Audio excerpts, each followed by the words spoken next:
It doesn't matter how old or healthy you are, you can own a laser fund. In this video educational episode, I'm going to address the question how to qualify to own a laser fund. Get ready, you're going to gain insights into an opportunity that maybe you didn't know existed before.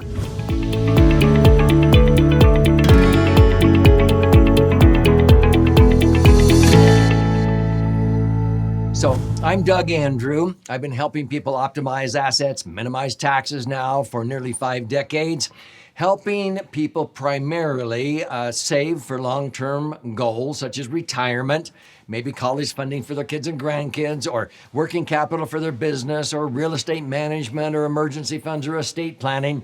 And my favorite vehicle, without question, that allows people like you to accumulate their money tax-free and then be able to access that money totally tax-free. And at the end of the day, when they die, anything they leave behind in that account blossoms and transfers income tax-free, is what I call a laser fund. Now, a laser fund is a properly structured, max-funded indexed universal life insurance contract. A lot of Americans buy indexed universal life, and sadly, I would say the vast majority do not qualify to be deemed a laser fund, in my opinion, because I want to optimize the internal rate of return. I have actually averaged 11.17% for the last 25 or 30 years. Ever since E.F. Hutton first introduced this in 1980, back then they didn't have indexed universal life, they introduced universal life. And then 17 years later in 1997, because interest rates came down, they introduced indexed universal life so you could still earn higher rates of return in the 8, 9, 10% range or higher. And so I've actually averaged 9.62% since 1980 with a combination of universal life and then later on adding index universal life. With index universal life, I've averaged 11.17, and that's by rebalancing. But in this episode, I'm going to assume that you sort of already understand that a laser fund has to be structured correctly and funded properly to accumulate your money tax-free under Section 72E of the Internal Revenue Code. If you don't understand that, I have other episodes that explain them. And then to be able to access your money without triggering any tax, you have to comply with Section 7702 of the Internal Revenue Code. And then at the end of the day, Section 101A says, anything that I leave behind blossoms, increases, and transfers income tax-free because it's a death benefit. I'm 70. If I died, every million I might have in a portfolio of laser funds would blossom to about 2 million tax-free. And so nothing else does that in the Internal Revenue Code. So a laser fund is my favorite vehicle for long-term goals like retirement and what have you. You have to comply with 3 tax citations, TEFRA, DEFRA, and TAMRA. Those are tax citations I also explain on this channel. So the people that I train are experts in making sure when they establish one that you set it up correctly and fund it properly under TEFRA, DEFRA, and TAMRA guidelines so that you can accumulate, access, and transfer your money totally tax-free. Well, assuming you sort of understand what one is, people ask, so how do I qualify to own one of these? Maybe you're not in the best of health or whatever. So let me simplify this by saying when you open a laser fund or set one up or take one out, there's generally speaking 5 parties involved in establishing an insurance contract, a life insurance policy, a laser fund, okay? There is the insurer. That's the insurance company, the one who's insuring the insured's life. So you have the insurance company or the insurer. Then you have the insured. That is the person that the life insurance is going to be put on. You have the owner who owns the insurance policy, which most of the time is the insured, but it doesn't have to be. You have the premium payor. That's the one who's paying the premiums on that life insurance policy, which normally is the owner and the insured. but the premium payer does not have to be the owner or the insured, okay? And then you have the beneficiary. The beneficiary is the one that's named at the time the policy is taken out or it goes through underwriting. The beneficiary is who's named to receive the life insurance proceeds upon the insured's death, okay? So those are the 5 general parties involved when you open a LASERFund, which is an indexed universal life insurance policy. Okay, so here's the basic rules.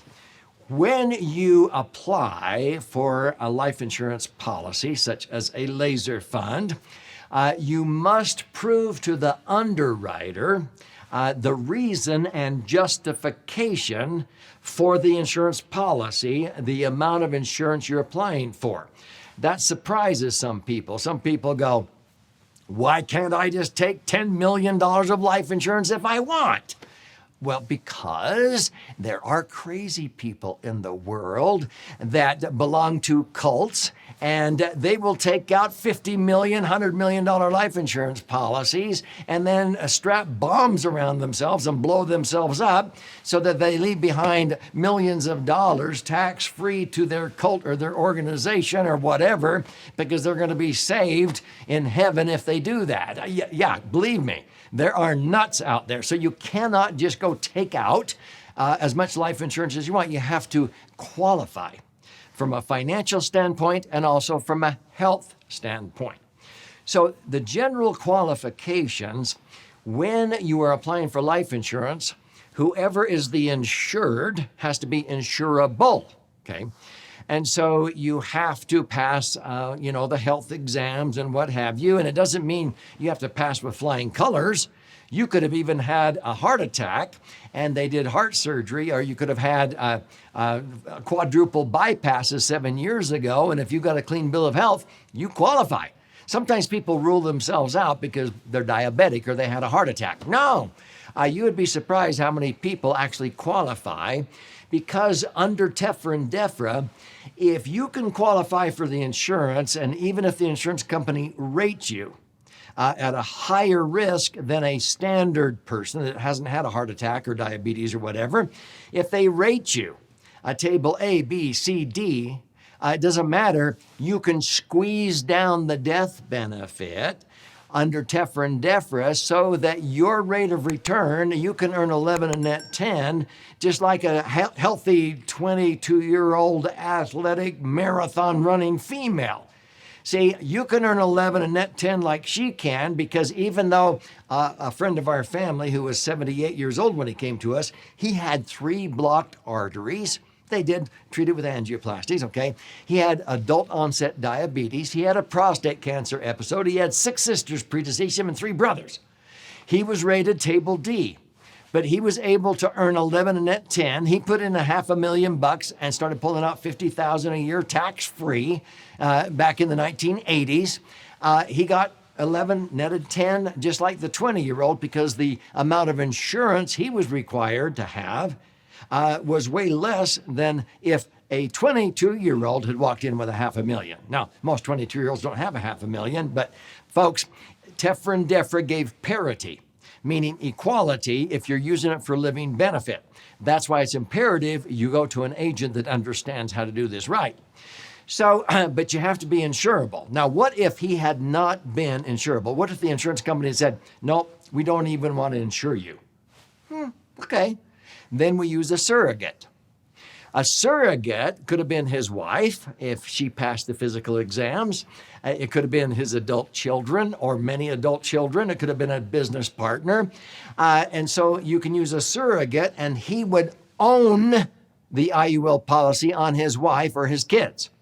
The owner of the insurance contract is the one that gets all the tax-free accumulation and the tax-free growth and the tax-free income. So if your goal is tax-free accumulation and income, it's ideal if you're the owner and the insured, but you don't have to be the insured. You can own one on your spouse. We've had many, many people buy these on their spouse. Heavens. I own these on my wife. My wife owns them on me. I own them on my kids. My kids own them on me. Hello?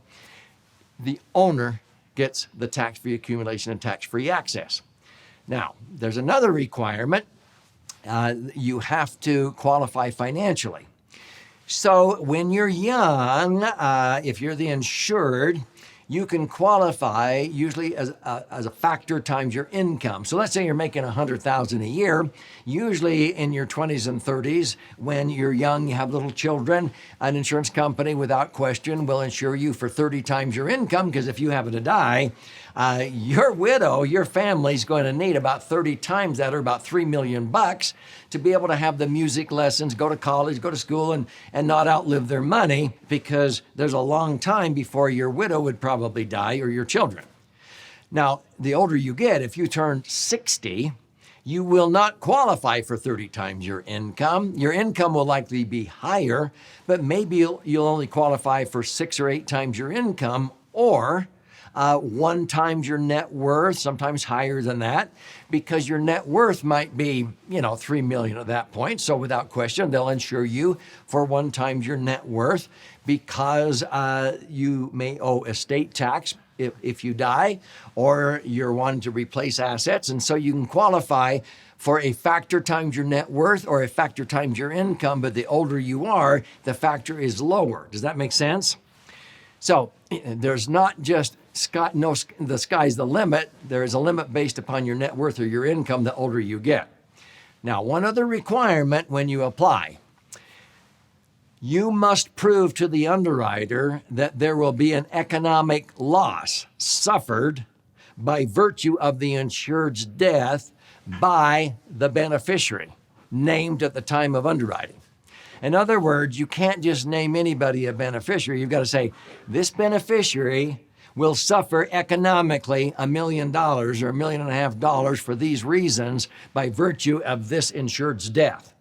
That's called an insurable interest. If you cannot prove an insurable interest, an economic loss, they're not going to approve you.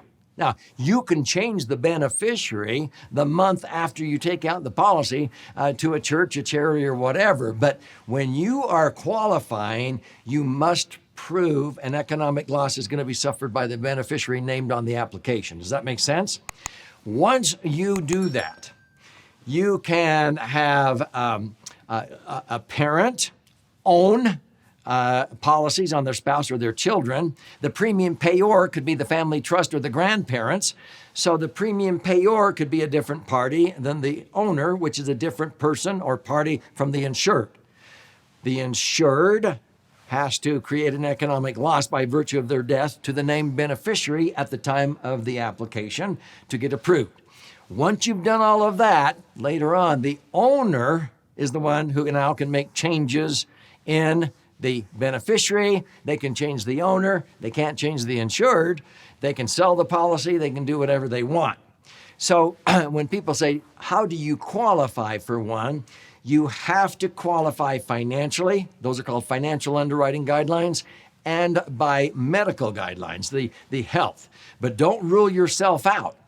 Just because you have a few health issues or you're diabetic, chances are, even if you're rated, you can squeeze down the death benefit under TEFRA and DEFRA, and you can get the same internal rate of return as a healthy 20-year-old.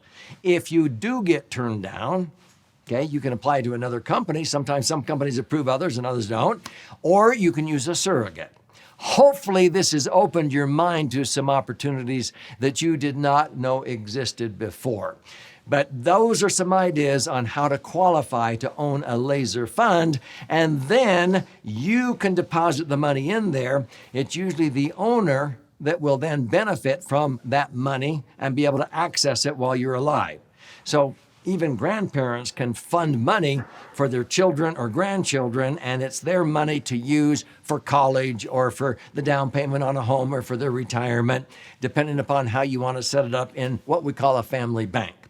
Hopefully this is giving you some ideas. If you want to learn more how to establish a laser fund and how flexible they are, read my book, The Laser Fund. Here's how you can claim your free copy of this 300-page book, which is actually 2 books in one. One of them is 200 pages, 14 chapters with all the charts and graphs for the left brain learner. For the right brain learner, you flip it over to this one. This is 12 chapters, about 100 pages with 62 actual client stories. You claim your free copy by going to LASERFund, LASERfund.com, or click on the link below. You contribute a nominal amount towards the shipping and handling, have some skin in the game. I'll cover the rest of that cost, and I will pay for the book. I'll fire out a hard copy to you. And there's options there if you like to listen and learn, watch and learn. Check out some of the educational webinars we teach on a regular basis. We have master classes. But if you want to talk to an IUL specialist to see how a laser fund could be established correctly for you with no cost, no obligation, you can put your name into their appointment calendar and pick their brain on how this phenomenal financial tool can be a tool for your brighter future, because this isn't about me, this is about you and how you can qualify one way or another.